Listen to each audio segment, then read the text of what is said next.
From dance to violin to church, music affects every aspect of my life. The Bluest Eye by Toni Morrison incorporates many elements of blues music, such as repetition and dialect. On page 29, Morrison has one of the characters saying, "What you crying for? Stop slinging snot." This is an example of dialect. This is the same dialect that blues music incorporates. And Morrison's story speaks to me even today because its themes are still prevalent, along with its mastery use of rhetorical devices. In dance, the jump only occurs as a result of the preparation steps taken. Just as in Morrison's novel, the actions and result are pretty much known from the beginning. What matters is how the characters arrive there and what causes them to behave that way. Charlie is a perfect example of this. His rape of Piccola is only as a result of his childhood and his young adult life. Because he feels these emotions, he decides the best way to respond is to rape Piccola. Every preparation step in dance matters. Every action I take now as a student will affect my adult life. My mom works at Reach Counseling, a sexual abuse agency. A main theme in Morrison's novel is sexual abuse. Even though this topic is hard to talk about, people need to raise awareness if there ever is any hope of ending this type of abuse.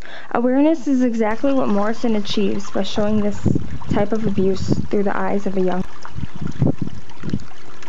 Morrison also uses many rhetorical devices which make The Bluest Eye appealing to the senses and improves the story's flow.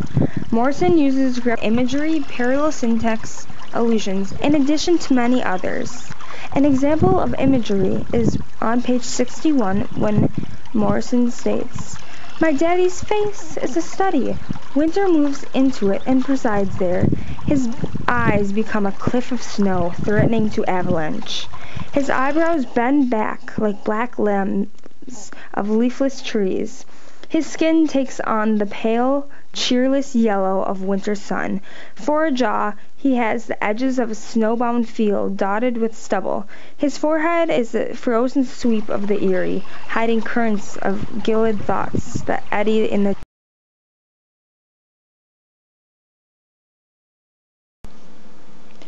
Parallel structure is used within the Dick and Jane story, in the beginning of the novel, and again at the beginning of each of the chapters. This helps to demonstrate the idea that even though something may not make a lot of sense when it is not unorganized, if you take each part individually and look at it, you will see that it still has value. A great example of this is Piccola. She lives in a family of chaos, but if you take her out and look at her individually, you'll see that she is really worth a lot.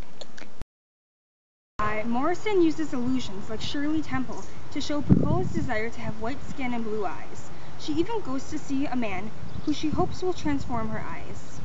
That sounds similar to my life. Many people undergo extreme treatments to obtain Justin Bieber's skin and Miley Cyrus's nose. From this theme, Morrison wants us to learn that while it may seem great to conform to society, this beauty is unattainable for most people, and we all need to learn to accept who we are. Piccola struggles with the perception of beauty until she ends up succumbing to society and going mad.